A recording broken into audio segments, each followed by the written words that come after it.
Our planet is in crisis. Temperatures are rising, sea levels are increasing, and social inequalities are growing. The weight of the world is on our shoulders. Our leaders seem incapable of articulating a compelling vision of the future that makes sense. But the future belongs to us. To the young, to the bold, to the dreamers. The decisions we make now will shape our world for generations to come. Young people have the power to shape our own destinies and the world we live in. But to do this, we need to look beyond the present and imagine the possibilities of tomorrow.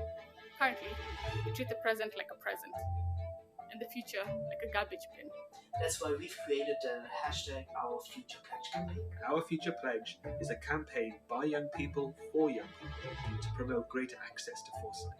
Youth Foresight expands our ability to anticipate and plan for an uncertain future. To think creatively and critically to create the futures that we want. Even in times of crisis and fear. We're speaking up about our hopes for the future, about the kind of world we want to live. A world that is sustainable, equitable, and just. A future created by us. So join us. Speak up, share your hopes, be part of the hashtag Our Future Pledge. Be part of the Our Future Pledge campaign. Be part of the hashtag Our Future Pledge.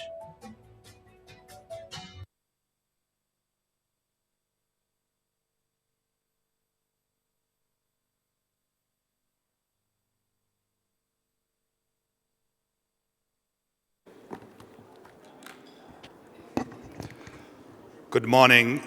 Today is a day to celebrate, so let's celebrate.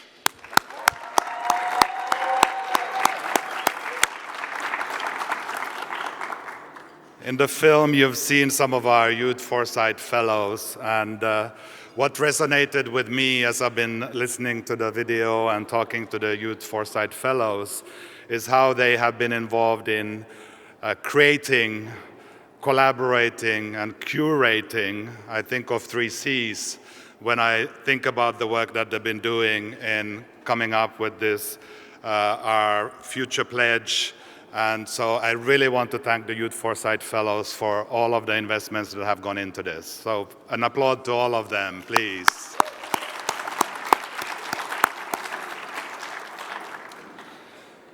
This morning, I also want to thank the Dubai Future Foundation and all of you who have joined us here to celebrate this important moment with us.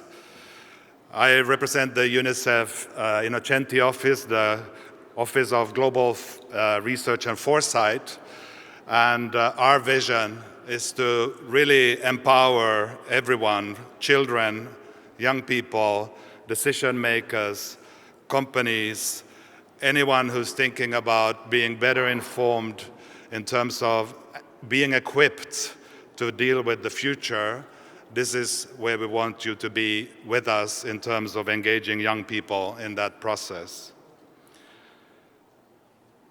This journey started fairly recently. We're quite young in doing foresight and futures work at UNICEF. Last year, when we were producing the Global Outlook, which is a product that we prepare every year from now on in time for our executive directors' engagement at the World Economic Forum. And our cohort of Youth Foresight Fellows last year, again, created, collaborated, and curated their own online workshop to provide their own version of the Outlook for 2023. We're just about to finalize the one for 2024, but it was a really important journey that helped us develop what we have before us today.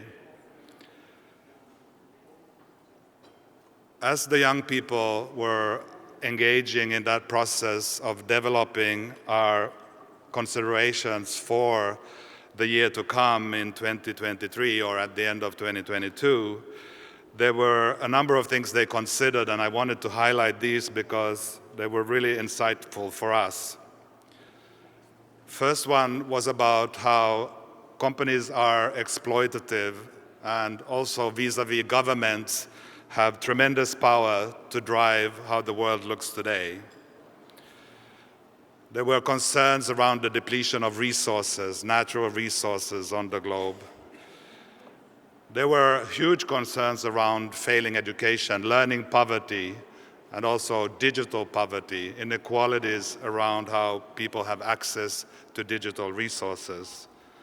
Concerns about the weaponization of artificial intelligence, as well as extremist groups at local level, at global level.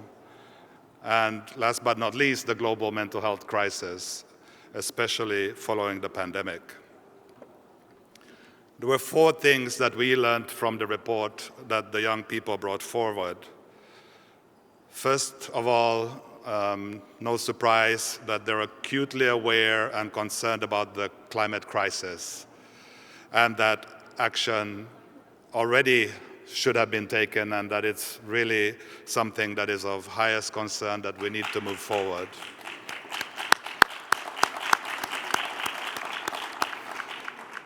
And again, we've listened to young people, and our Leading Minds conference in May will be looking at the issue of unleashing the agency of young people in driving climate action.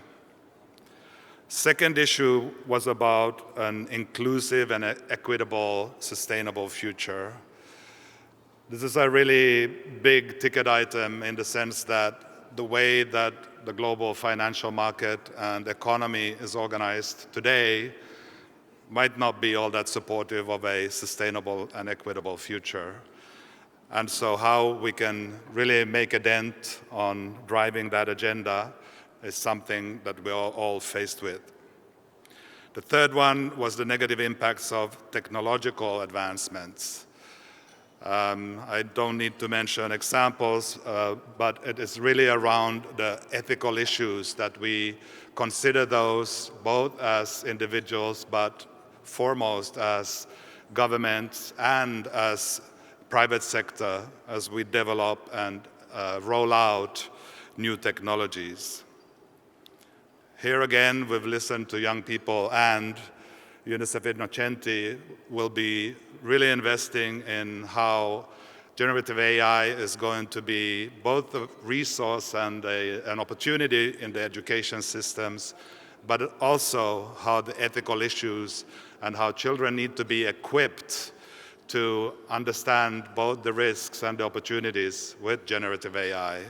And we plan to launch a driver's license for children to be able to engage with generative AI in an informed manner. Fourthly and lastly, and most importantly, what we learned from their report is that young people are agents of change and they are partners. And so I really encourage you, as you are with us today, in launching this Youth Foresight Playbook, you as governments, intergovernmental organizations, private sector companies, that you make use of this resource in order to inform the way that you're looking at the future.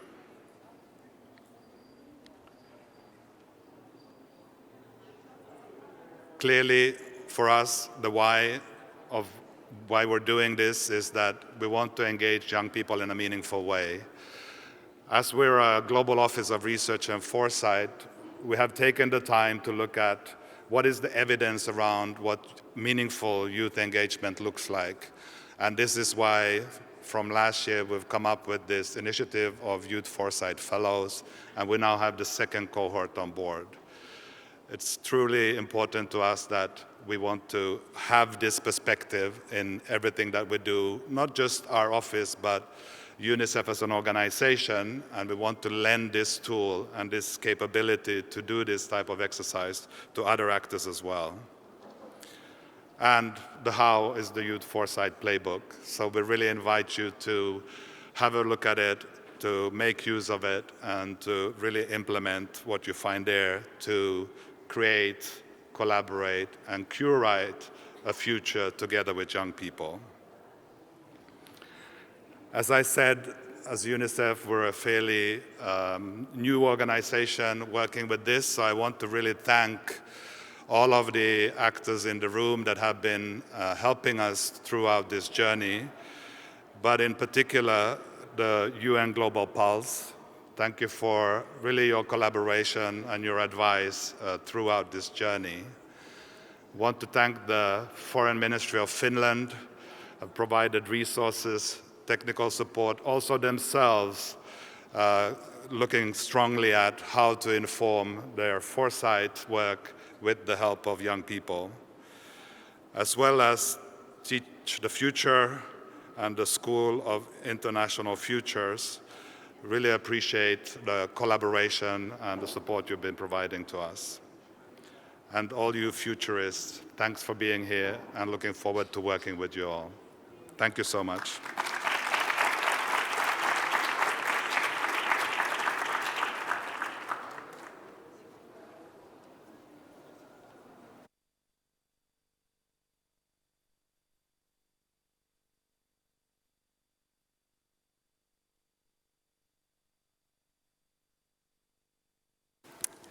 Hello, everyone. Thank you for being here.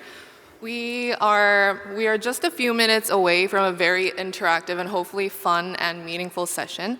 But before that, we wanted to create this little space to give you a little glimpse into what was the thought process behind this playbook. Why was it important for us, and why do we love it?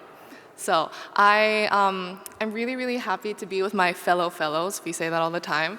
And I've prepared a few questions for you all, so just feel free to jump in whenever.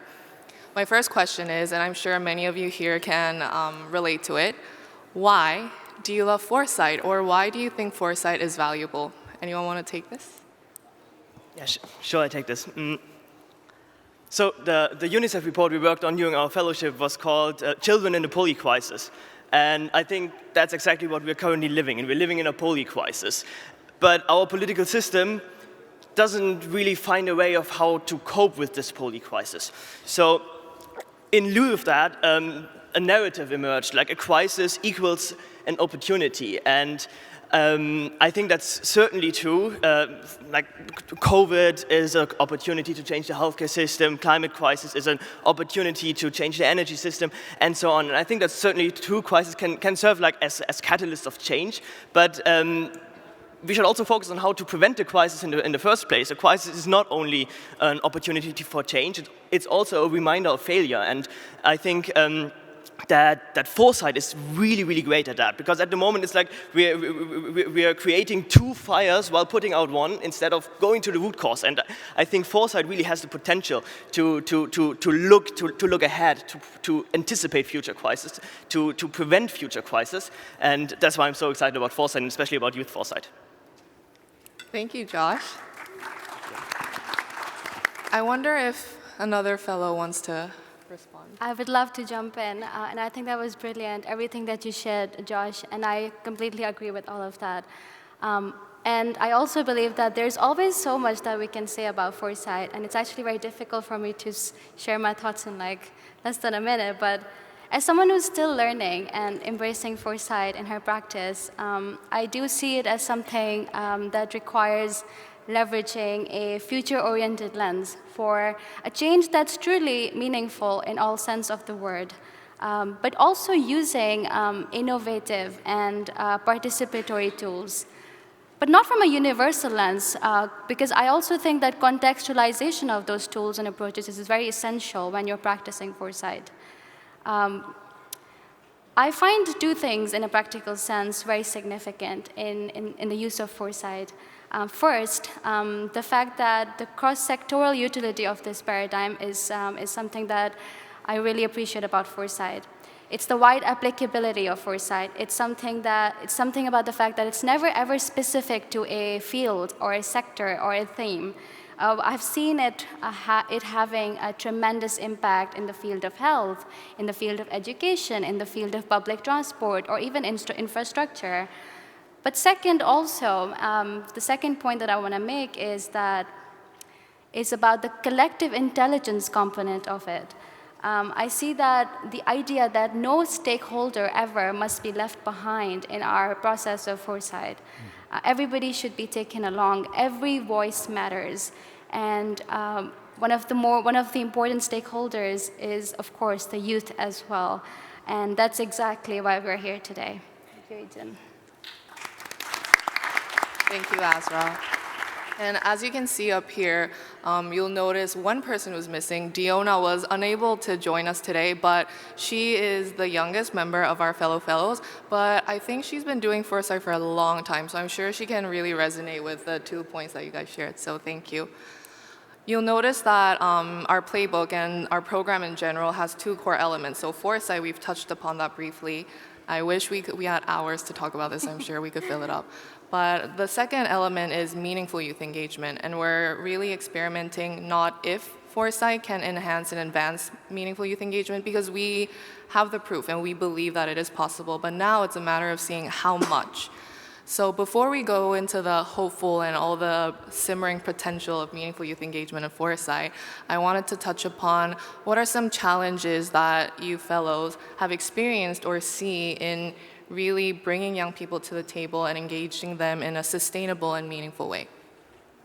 Yeah. So as a young Foresight practitioner coming from Egypt, I have worked with UNDP Accelerator Labs in Egypt and also with UNICEF, so I have experienced it dealing with different stakeholders on the national and the global level as well. And one of the challenges that we faced in both cases was the sustainability of the work that we are doing and to have this meaningful youth engagement sustained, as most of the engagements are planned to be done on a short term. And people find this experiment mind-blowing and eye-opening, and they wish that we can extend this mindset, and it's crucial to extend it. Why? Because we want to have people to adapt the mindset of the futurists, not just to be able to use tools, because Foresight is not about tools. You will face different stakeholders in each case study that you are going through, and you will have different contexts to work through. And also, youth are considered as drivers of change throughout history, and they can be seen disruptors of the present. So we need to provide more safe spaces for youth and to include them more in terms of the policy making, and to have this intergenerational communication happening and expanded. Something that is happening in this forum. I'm so proud to see Dubai Future Forum including us as UNICEF and including us as youth too. And we need this to happen more and to extend the activities that we are doing. And the last thing that I can relate to is the jargons. We see a lot of jargons in the academic researchers in Foresight field, and this hinders accessibility of youth and of many stakeholders as well. Something that we tackled in our playbook that you are going to see now. And also a second layer of challenge that we face in the countries that are not native English speakers is the language itself that is used in Foresight field. So you are having layers of challenges that we want to tackle, and sometimes people feel like they are lone voices. They are not supported, so it's important also to talk about networking of those lone voices. And talking about accessibility, I want you to listen to Iman coming from Africa. Iman, please come in. Thank you, Nurhan. Yes, I completely agree. When it comes to accessibility of Foresight, there's a very limited group of people who can easily access Foresight. And by making it such a niche subject that not everyone can access, you're locking out a lot of global South perspectives, a lot of African perspectives. And so when you think about Foresight as an African, Foresight usually is hand in hand with privilege. Those who can access Foresight are usually privileged. And so therefore, when young people are engaged, you bring in the voices of those who have Foresight experience. And with them comes the global North and privileged perspectives, and they color the future with that very privileged perspective that's not representative of Africa and the global South. So as Youth Foresight Fellows, what we did to make sure we don't fall into that same pitfall, we ensured that when we were engaging young people within our participatory workshop processes, that their level of experience in Foresight was not so high that it locked out a lot of young futurists from the global South. We had, I think, 85 different young people from all over the world, over 20 countries, a lot of them from the global south. And so we got a more representative version of the future that is not purely from the global north. So within the Foresight Playbook, you'll see that the issues that are discussed are not very global north geared. Things like climate change, which we know a lot of young Africans are experiencing disproportionately compared to the rest of the world because, again, their voices are not usually heard in decision-making processes, and the world that they live in and the realities they live in is not usually representative at a global level. So I think just bringing in that perspective, and it's not just the African youth that experiences this challenge. I'm sure the Latin American young people do experience the same challenge. If Rick wants to jump in. Yeah, for sure. And so I'm a climate activist and a youth leader. And I also want to speak about those broader issues that we face as youth. And one that I think that everyone is probably aware of is tokenism, and how many times young people are just, brought for the picture or are not perhaps meaningfully engaged. And it's something that we want to change. It's something that we really want to participate, and we want to get our hands dirty in development, in transforming our world. And that brings me to the second issue, is that a lot of older people think that youth are only beneficiaries. But no, we want to be co-implementers.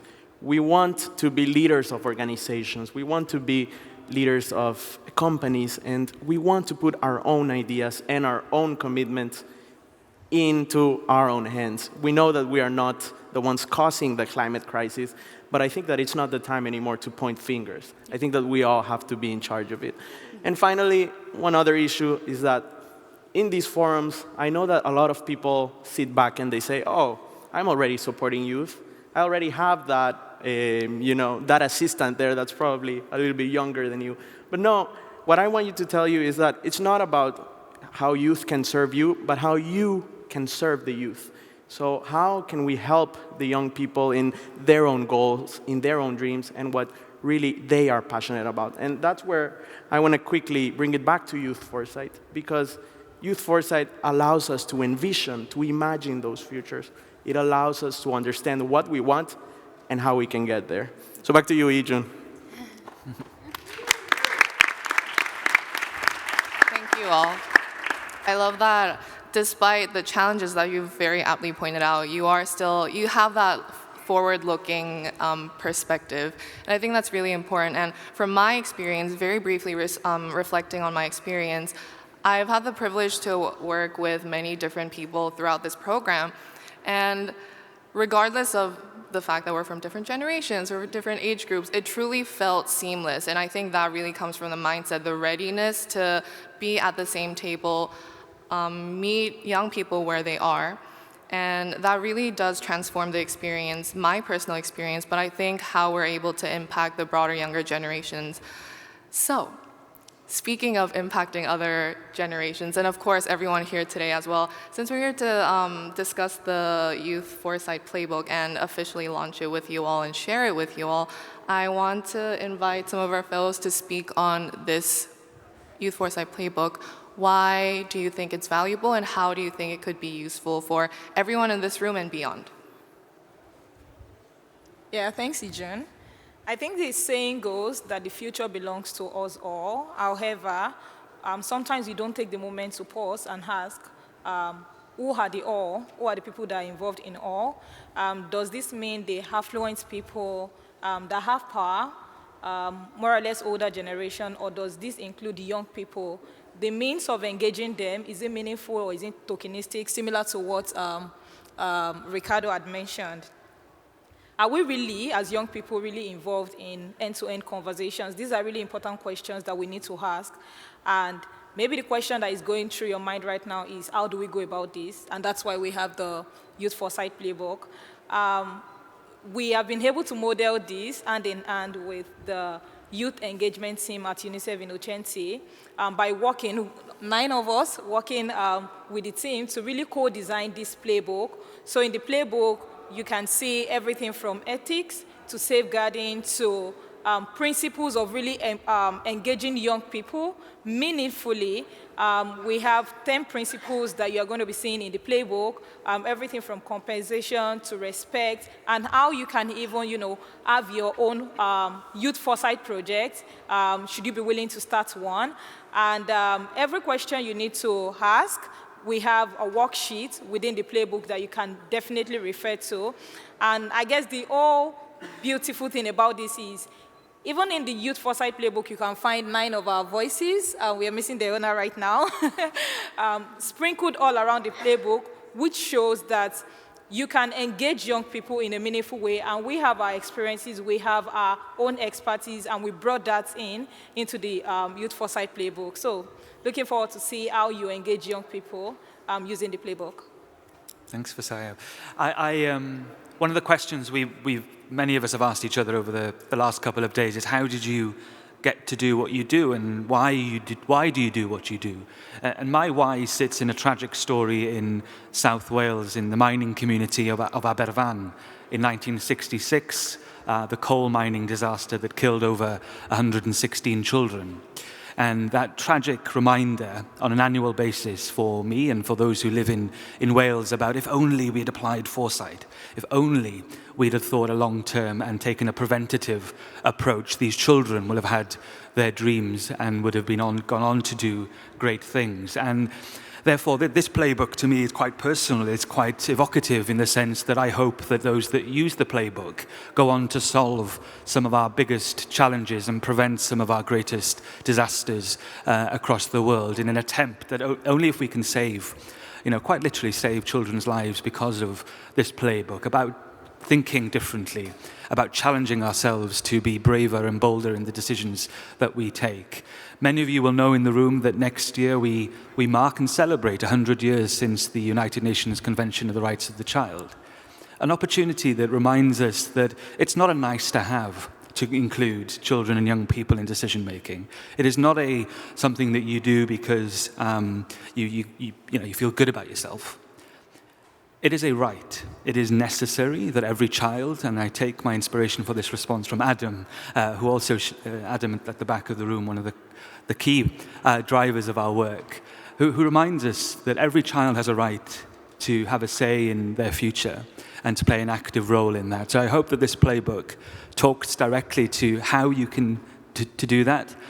When you are next asked about the why you do what you do, you will think, I hope, of the playbook and how you can therefore translate your why into action.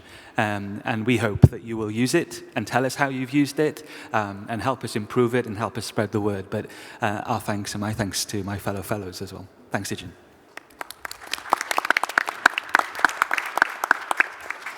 Aren't they all so eloquent? I mean, I'm sometimes blown away by how intelligent but also sincere my fellow fellows are, and I think they bring in a wealth of experience and knowledge to this program. But I think it's also really important to recognize that we were able, and we had allies who created this enabling environment. The Youth Engagement and Strategy team, we call ourselves the YES team. We have the broader UNICEF Innocenti and UNICEF that's supporting us. And I just want to say that this is a prime example of what we have the potential to do when we bring young people to the table with the readiness, the willingness, the resources, and the strategic mindset to really take this forward. So thank you to our fellow fellows for this wonderful conversation, and I hope that our following section in each of our tables will demystify and provide some more clarity on how you can contribute to meaningful youth engagement. Thank you. Thank you.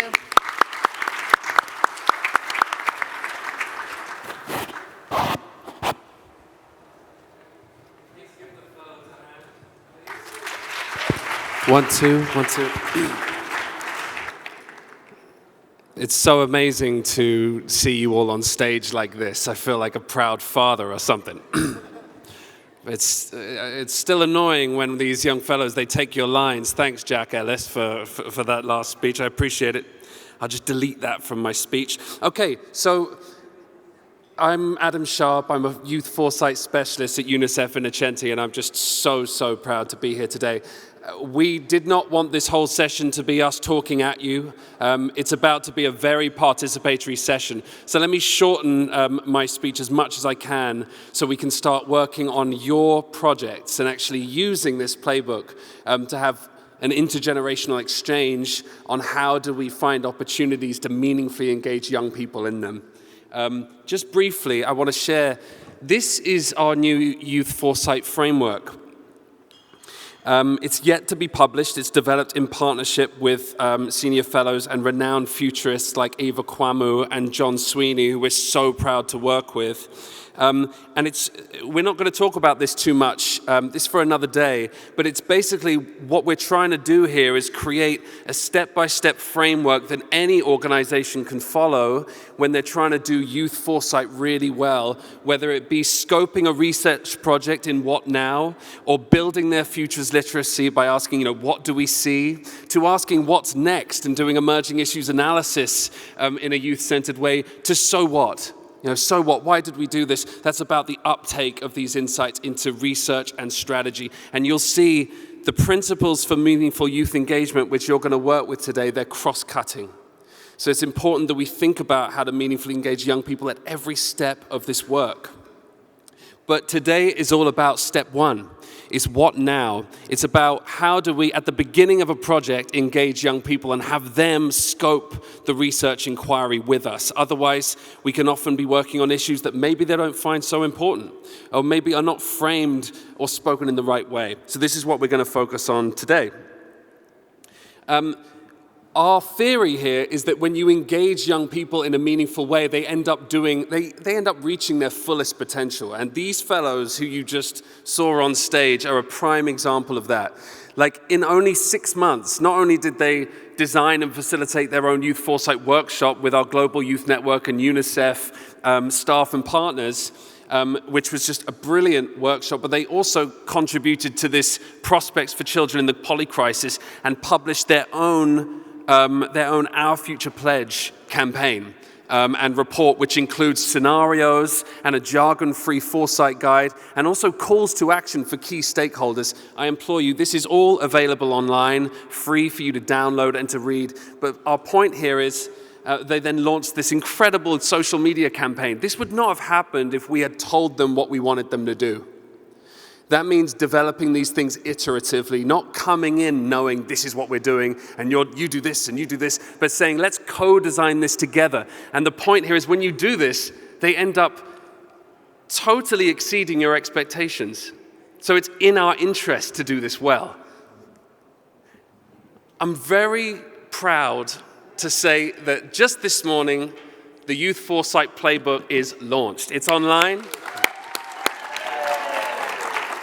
Use the QR code, you can download it. This playbook is built on the wisdom that we gained through working with these young people for 6 months, but also it was through a human-centered design approach. We spoke to 30 foresight practitioners, UN, academia, various sectors to find out what do you need, what would be helpful, like how do we meet people where we're at with this work. And to cut a long story short, what they told us was, UNICEF, don't tell us how to do foresight well. We don't need you for that. But tell us how to engage young people well and make it practical, make it case study based.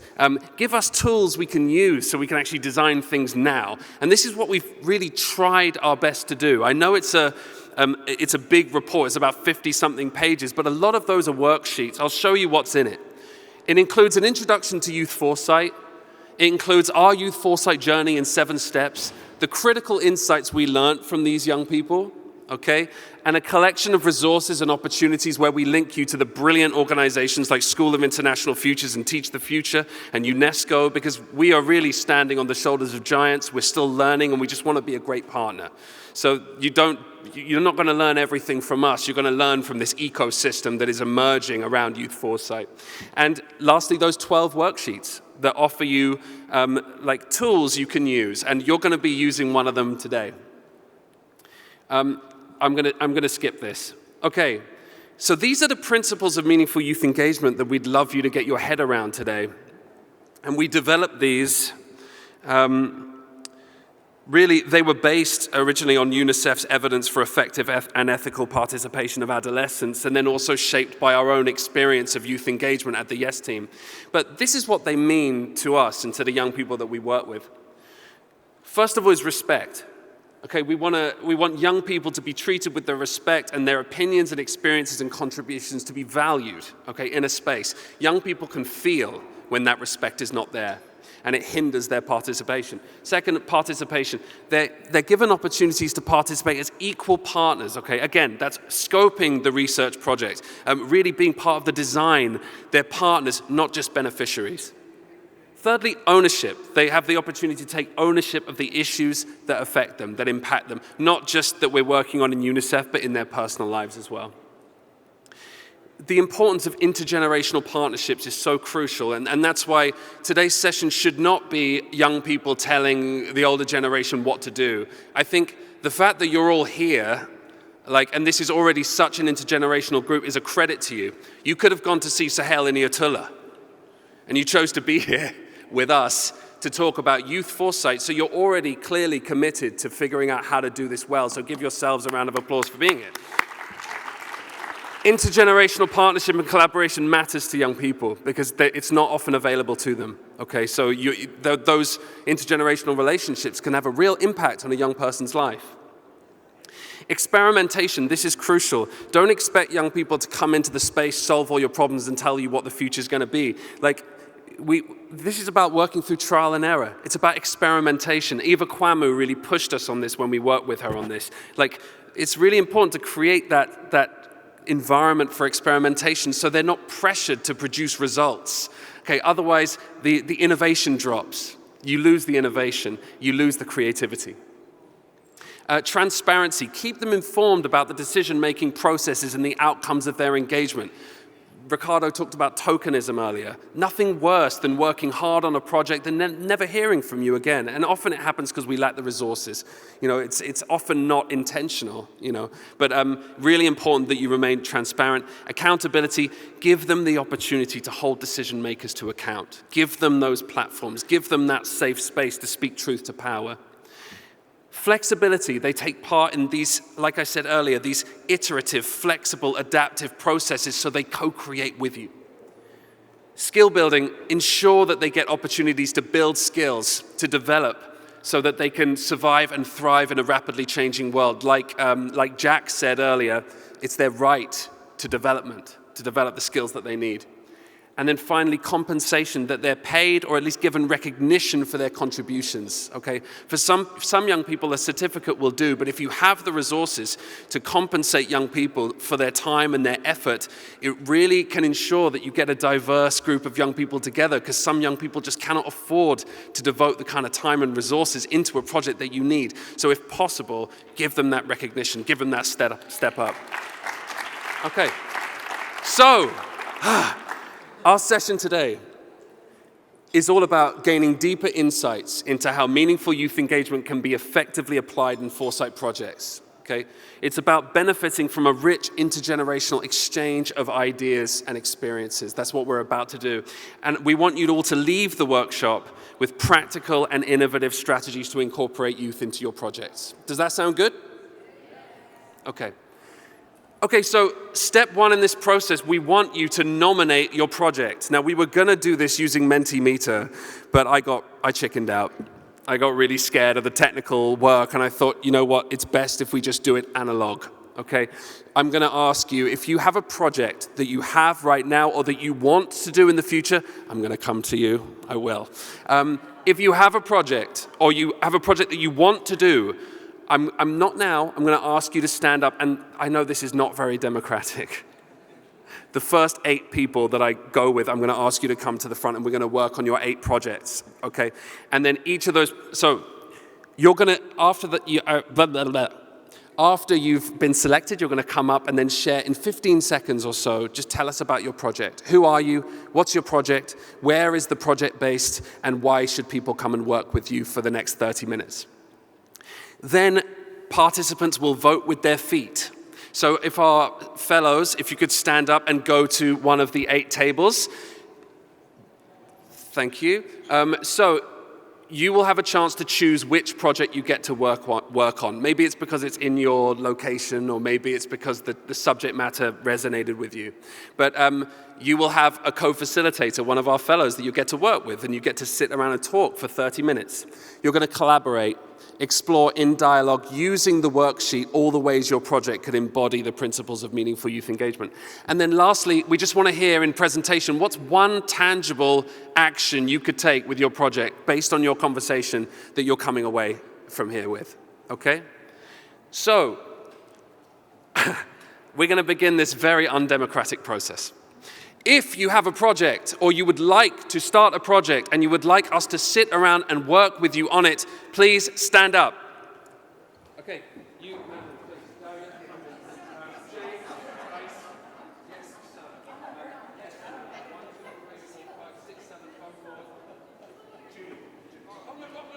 I'm sorry. We have a brilliant 12-year-old in the room that has to be chosen. Please come up.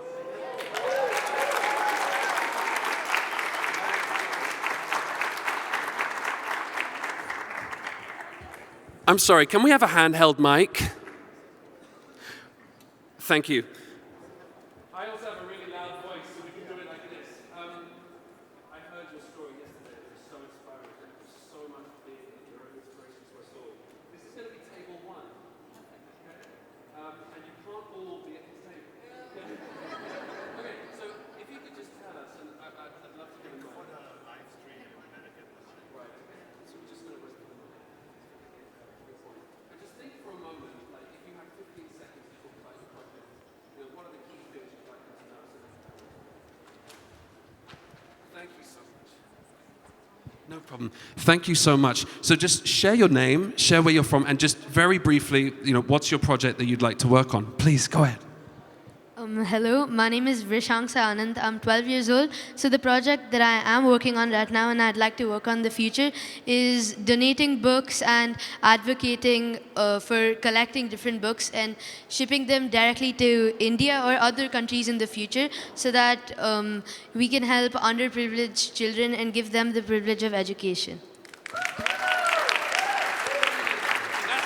table 1, and that's with, who's at table 1? With Joshua Steve. Okay, fantastic. Go ahead, please. Hello, my name is Kenneth Nsa, also known as Mala. I'm from Cameroon, and my project is to work with young people who are creative writers and give them the access to foresight and future tools so that we can craft alternative narratives of climate change in the Congo Basin. For context, the Congo Basin is the second largest tropical rainforest in the world after the Amazon, but is often not talked about as much as the Amazon is done. So we think that it's crucial. That Africa is not just a continent of vulnerability, but also a continent of a lot of potential in its youth, but also even in nature-based solutions. And so you will be at table 2 with Ijun Kim from Korea. Fantastic. Please. Kia ora, I'm Amanda Ellis from New Zealand. I was our ambassador to United Nations when we negotiated the Sustainable Development Goals, and now on the board of UNICEF, Aotearoa, New Zealand, with Carmen in the red dress. And I have a global project that I would love to have UNICEF part of, which is becoming the first plastic-free campus in the United States. The philanthropist I work with, Julie Wrigley, has an endowment at Arizona State University, the largest public university in the US and #1 for innovation. So our aim is to begin this project here, and then we will make it freely available to all university campuses globally.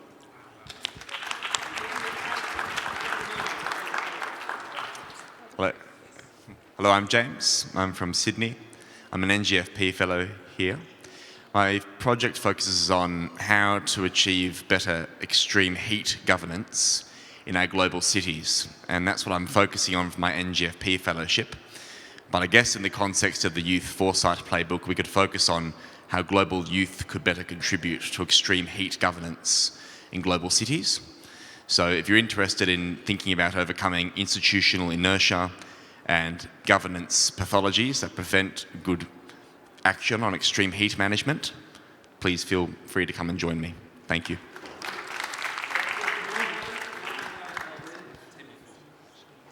Hi everyone, my name is Thais, I'm from Brazil. and I have an organization called Feminist Futures, and next year I'll be running foresight exercises and helping adolescent girls to create fiction stories that are happening in their desirable futures. Yeah, that's it. Amazing. So Thais is with Fisayo Oyewale at table 5. Okay. Hello, everyone, and I just think that I will just not do the project and go to table 1. No, but we have chocolate, so you should come. But the question we are trying to ask you and the group is how to be good ancestors, and how are we being good ancestors? We had a project and an article that we wrote, so we engaged with the literature, and now we are going to start the project to know about how can we engage youth movements in a meaningful way from the Africa and Latin America, either youth or diaspora. No. No, yeah, just presenting myself. I'm Felipe, working with Dawia on this project. So you're going to join Jack Ellis, lucky you. And we have one more space. Come here, please, come join us. In the meantime, please share. Okay, I'm Rosa Alegria. I'm from Brazil. I work for the movement Teach the Future that promotes future literacy among the world. And I am a learner from kids. I'm teaching kids in Brazil now, and it is a very new project. My project is to help children to re-enchant their imaginary that is really full of colonized negative images from us. So I believe in the intergenerational connections. We are in an ageless world, so we have to learn from them. So this is my project, okay? Thank you. And you'll be on table 7 with Iman Bashir. And our final project, go ahead please. Who are you and what's your project? Hi, I'm Parikshit. I'm from India, but based here now. So my project is based on a STEM, circular economy, foresight, and entrepreneurship toolkit. We just talk stuff, but we need to execute and ensure that it stays on for generations. Because today we are here because of legacy businesses. So it's time to create a legacy through actionable steps. So coming from a business family, we know execution is key. If we don't get this going today, it's going to be hard for us to make a better future. Thank you so much. And you'll be on table 8 with Ricardo Pineda. Go ahead, please. Thank you. So, what I'd like you to do, you have half an hour together in your groups. This is based on worksheet 1. You can access that worksheet on using a QR. But really, you have 30 minutes. All you need is an open mind, okay? Use markers, flip chart paper, sticky notes to really understand and discuss these different principles and how can we apply it. Let's try and ensure each table has at least a couple of people. Enjoy your time together, and we'll see you back here in 30 minutes. Thank you so much. Yes. Amazing. Amazing. Amazing, right? Thank you. Yeah. All right. Yes. At the Fellows, I don't know. It's such a cheap card.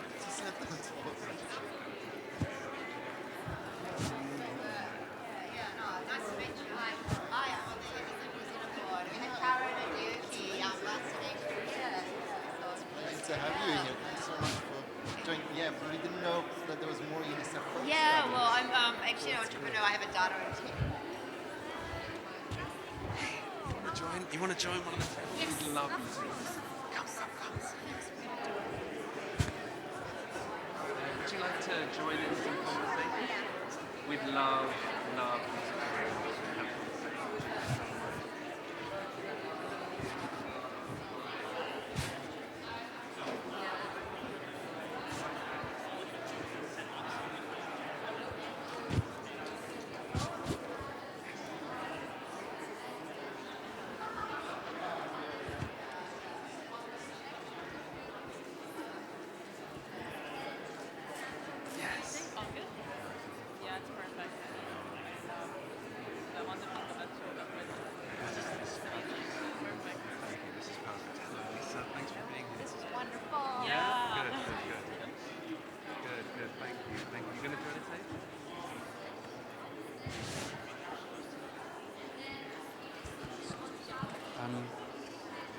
Actually, I'm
You have 20 minutes left. 20 minutes, everyone.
You have about 8 minutes left now, 8 minutes left.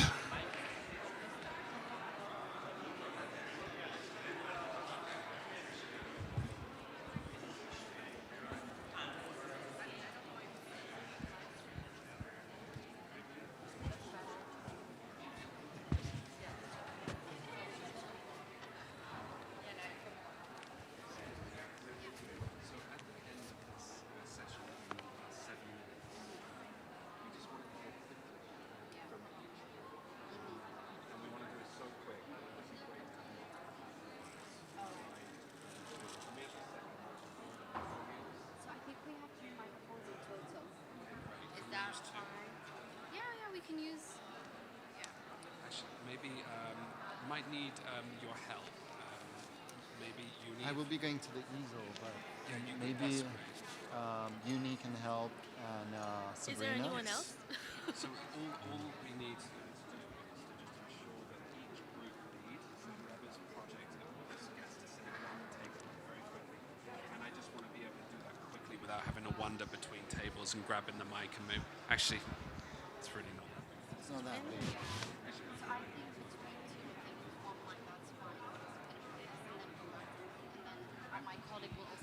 What I'll do is.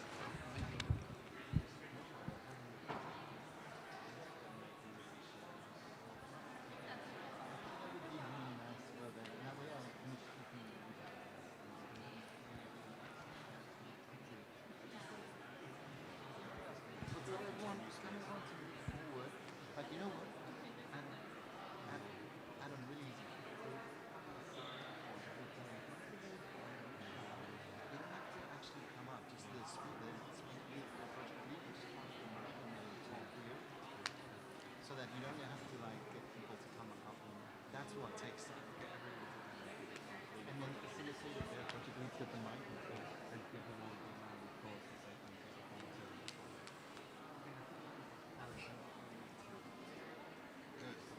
facilitation design on the spot. It's the best one. On the go.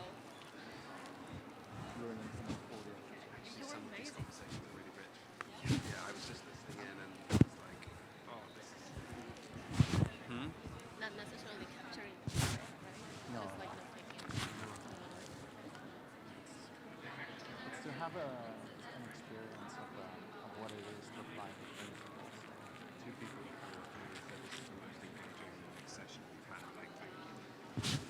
It's nice. I hope.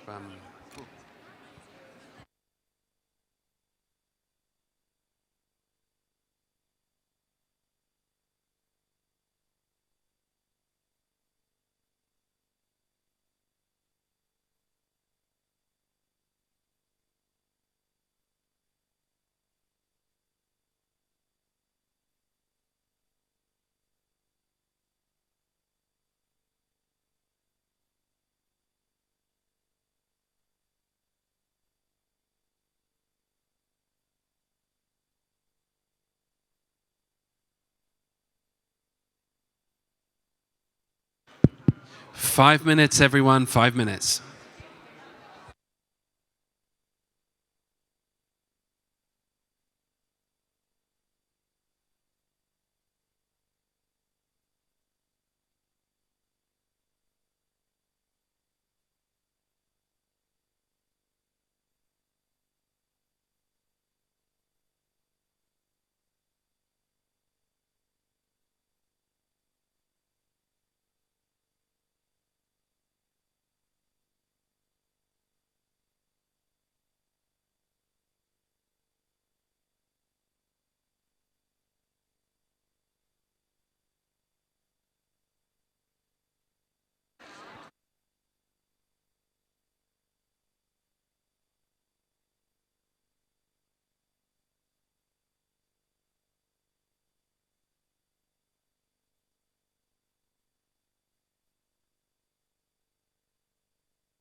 2 minutes left, 2 minutes. Only 2 minutes left together.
Okay, everyone, that's enough. Please wrap up your conversations and give yourselves a round of applause, please.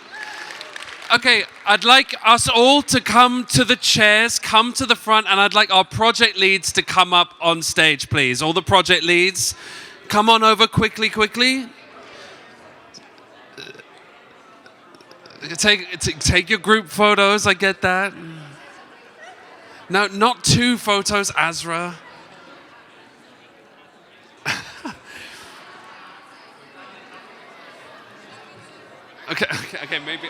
Okay, you know what? Change of plan, everyone listen to me. Everyone just stay where you are. Don't need to come up, everyone just sit down, it's okay, take your photos. Carnage. I got it. Okay, right, so now we want to listen to each project lead. Grab a seat, please. Grab a seat, please. Okay. Everyone, grab a seat. Sit down, please. Sit down. Listen to me. Listen to me, everyone.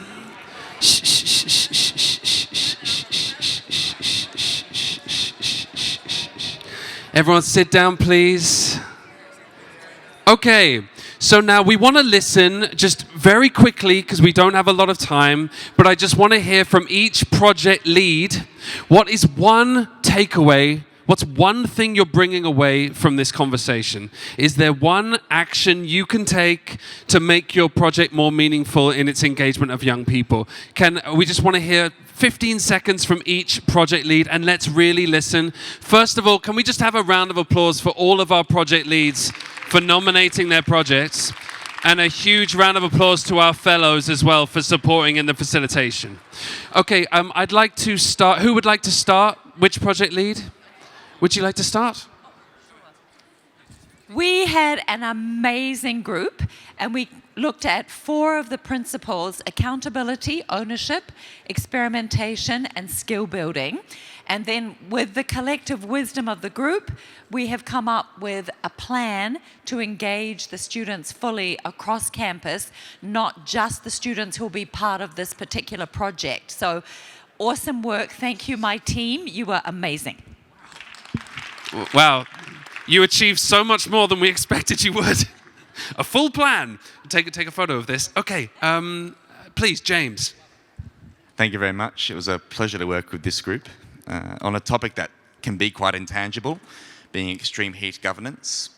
So luckily, I think we found quite a tangible outcome we can pursue, which I think is avenues for collaboration through legislation and through regulation, in that planning, legislation and regulation actually mandates and has embedded principles that mandate through legally enforceable means, the need to engage with youth, which actually holds government to account through independent judiciary, which is actually one of the principles we're working with here. Brilliant. Thank you. Thank you. Amazing. Thijs? Yeah, I want to thank my group for this amazing exercise. I think the main takeaway for me is something related to someone said in the panel, and this group brought it so alive, that young people are co-creators of this project, right? So it's about taking ownership of the project, and it's about shaping the project, not being benefited by an idea that I had, and maybe it's a good idea, but it's not enough. So when we bring this experimentation, then this also reinforces the ownership and the longevity of this project, much beyond myself or my project specifically. So yeah, thank you so much. It was a privilege. Amazing, thank you. Thank you so much. Daria, Felipe? Would you like to speak, Felipe? I would say 3 main points that really was really new for us. The first one on the idea that in African we already have institutional settings that allow for intergenerational spaces, and sometimes as foresight practitioners we tend to want to create, the space from scratch. I'm thinking out sports clubs or, of course, religious institutions, political parties, militantism. So that's something that also for me was quite revealing from what we discussed, and then also. We had a pretty interesting discussion on why are we disconnecting in terms of generations. Quite quickly, I think that the way decision makers are fearing this polycrisis context, and they are running back to implement a political priority based on multiple crises, doesn't allow them to have time to engage with young people and to do what really matters. So that's something that we need also to tackle. Thank you, Felipe. Just 15 seconds, please. Go ahead, Rosalia. So that was a great session. Thanks to my collaborators, co-creators. The purpose of the project is to, I'm not presenting the project, just the insights. Okay, so we have talking about the power of the transgenerational lens about reality. So taking into consideration collaborative and experimentation, we have the power together to create a reimagination world for the kids, taking from them their powerful imagination, and looking at the possibility of having them get back to the reading pleasure in a readable way, okay? So this is something that is powerful. They need to have their capacity of making questions that they have more than us. And from these questions and from their love from the past, because they like more past than future, this is our experience in Brazil. From the past, they have the condition to project imaginative, better future. So this is, yeah, okay, thank you. Thank you so much. These conversations don't need to end here. We should be connecting and continuing. Next group, again, I'm going to say 10 seconds. Just give us the key takeaway. What's one thing you can do after this session? Okay, so one thing what we can do after this session is to gather youth and ask them what they want to learn and help their ideas to execution level. Yes, co-designing the learning agenda. Fantastic. 10 seconds. Oh, please, young man. Yeah, so through this, we had different key takeaways. So firstly, we talked about how many people have diverse perspectives and how these diverse perspectives can help scale up a project. Then we talked about how at the same time, even if we include diverse perspectives, we always have to stay aligned to our values and our beliefs so that our company still is personalized. Then we talked a lot about how communication is a very important factor in scaling up an organization. And finally, how through creating an organization and having a vision, we can inspire others to do the same. Yeah. Thank you. Wonderful. And finally, our last presentation. Go ahead. Thank you so much to my group members. We discussed lots of things, but I will try to focus just on one, which is one of the aspects of accountability. And great ideas came up as to, for example, think about the post-publication or post-production, because the main outcome or output of my project is going to be a publication, a book. And so we are thinking about planning the post-publication phase, especially in order to be able maybe to know who is being impacted or who are the policy makers that it is potentially influencing in ways that young people can also be able to take those people into account, or to take them or to ask them for accountability as to how maybe insight from the collective work might have been applied to improve the future of, or the futures of the Congo Basin. Thank you so much. Okay, big round of applause for everyone. I really hope you download the playbook, you use it, and we start having these conversations all the time when we're designing projects at the beginning of the process. Thank you so much for your time. I'd like to hand over to our Chief of Youth, Shai Nades, please. Thanks, Adam. So we're almost done. Just wanted to send again a thank you to everyone for coming here, participating. For us, the launch of this playbook is the start of something that we hope will be much bigger than UNICEF, much bigger than this community. Because as you've heard today, children and young people want to be part of those conversations and those decisions to shape their future. But they're currently not finding the access. They're not currently invited to those spaces. So that's why we call on you, on all the Futures community, Foresight practitioners, as you work with governments, as you work with private sector, as you work with civil society, with academia, please bring this mandate with you of child and youth inclusion. It's for you to own this, really. So we hope the toolkit helps you. And as Adam said at the start, really we acknowledge the brilliant work that so many colleagues and organizations have been doing. And we applaud those who've been really elevating child and youth inclusion in Foresight and Future. So, a huge thank you to them, and we're happy to be doing our part. So thank you so much for being today at the launch of the playbook. Thank you, everyone.